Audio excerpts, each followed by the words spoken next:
Hello and welcome to Plus Back. In today's video, I'm going to show you how the garden's looking in autumn.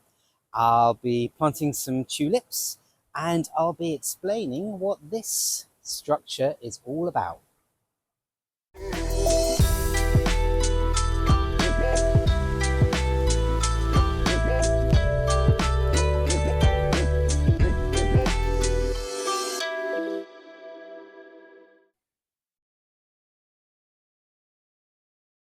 As you can see, things are starting to die back.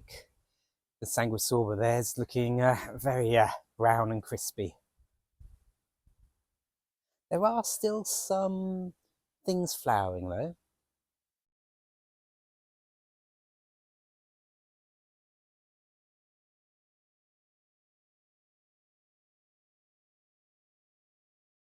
A couple of blooms left on the anemone.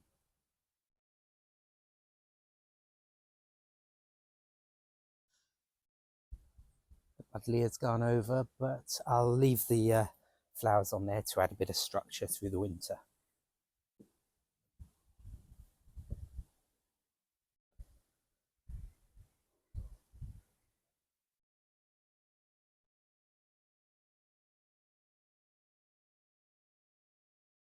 Still some flowers on the oregano.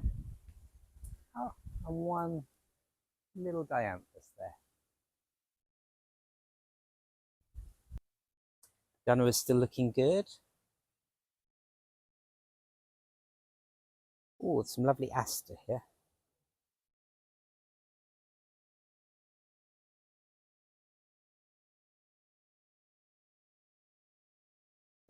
Still got some sweet rocket that's flowering.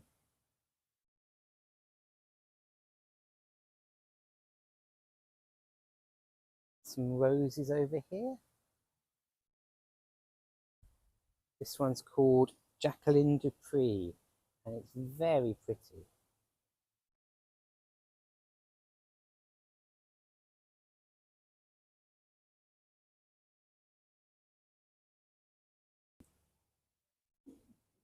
Just going over, but there's a little orange rose there. And then this is one that I can't pronounce, but it's a lovely climber.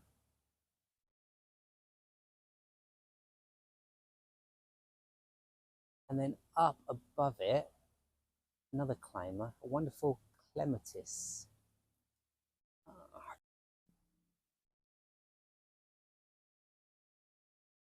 And this has flowered all summer long. Carrying along the path, Spanish poppy is still going strong.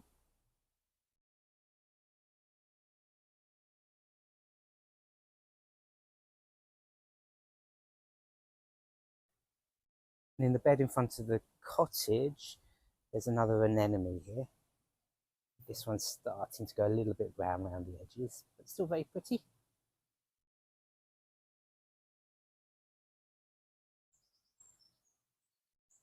And then we're starting to get some lovely autumnal colours on the leaves.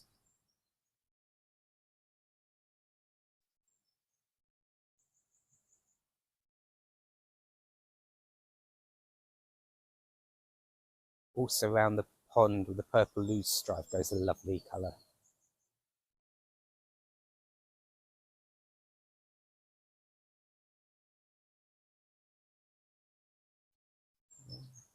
You can see all the leaves are fallen around the place.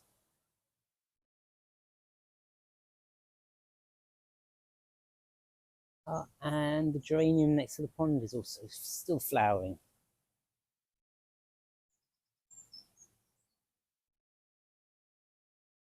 And of course, the hydrangea just starting to go over there.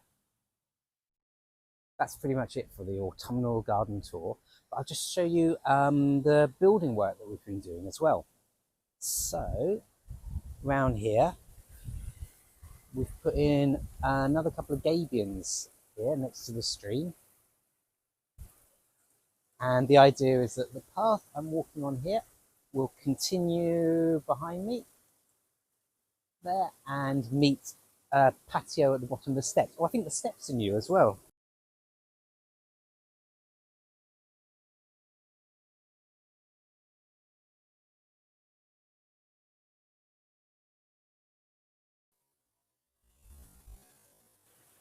And then we get to this bad boy.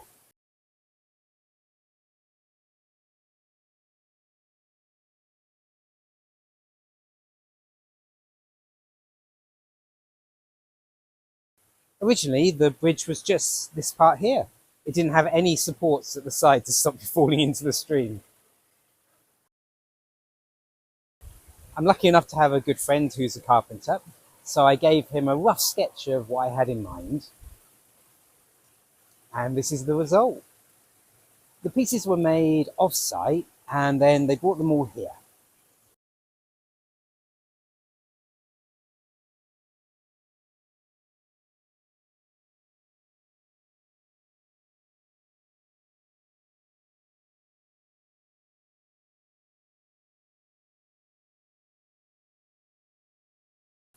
And then over a couple of days, fitted them all together.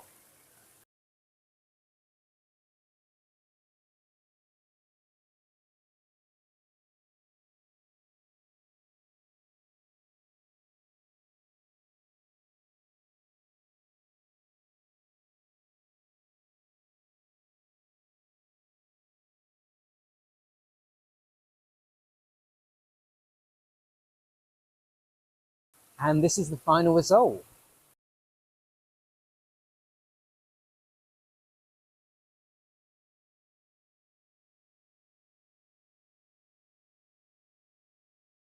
When it first went up, it was very bright and new.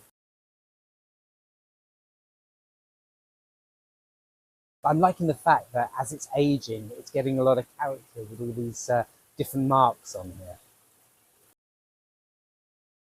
I'm not sure if I should paint the metal on the pipes here. I really like the rust, but I'm a bit worried that if untreated, it might not last as long.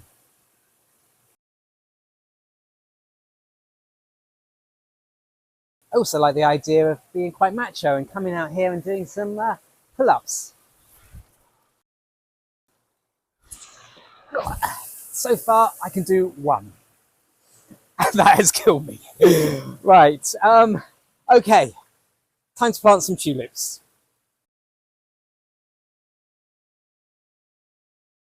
I've actually reworked the whole of the bed behind me. I just didn't really like how it was looking previously. There were too many geraniums. I like my geraniums, geranium phaeum, and I had 6 in there, and they get to be quite big, and so 6 was just too many, and just things seem to be in the wrong place, too many gaps. So I just taken most of the plants out. I've left a couple in where they were before. This Francoa, which is great. I'm a big fan of that. It's the first time I've grown it, grew it from seed. And then the anemone there, that stayed in place. And then there's a wisteria in the back there. And yeah, but generally, these are all new plants I've put in here.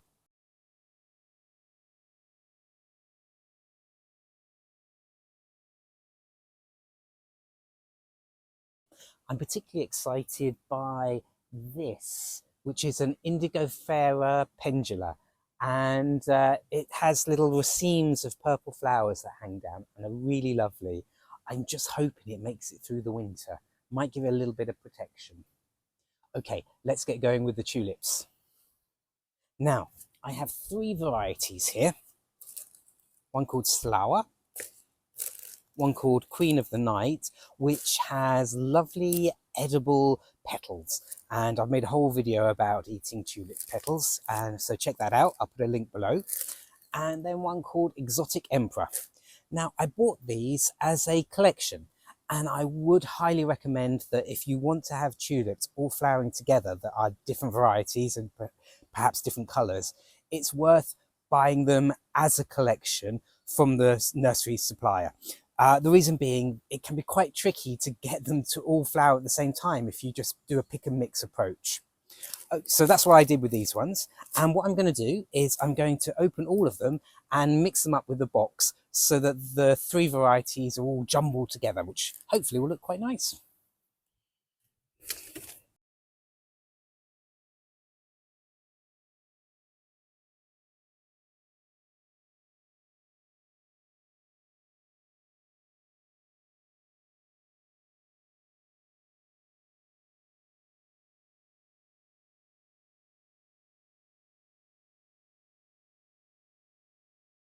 I've put about half the tulips where I want them to grow.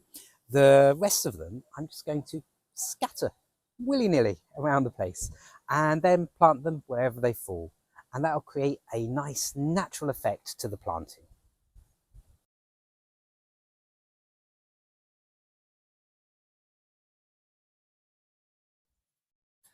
Right, planting the tulips.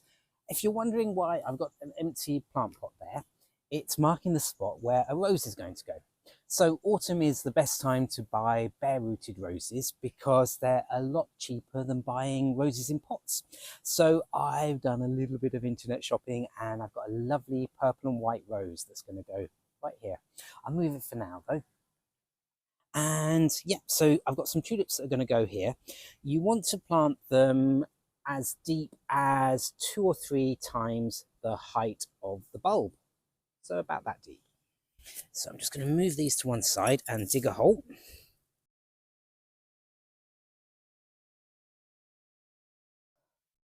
Now I have quite heavy clay soil. So what I tend to do is put a layer of horticultural grit in the base of the hole, just so that the bottoms of the bulbs aren't sitting on the wet soil. And I find that that does help.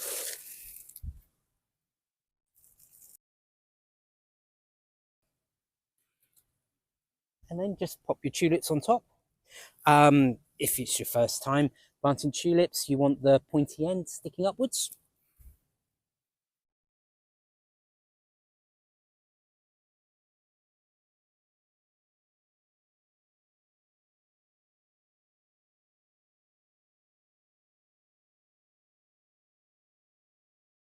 Put the soil back on top.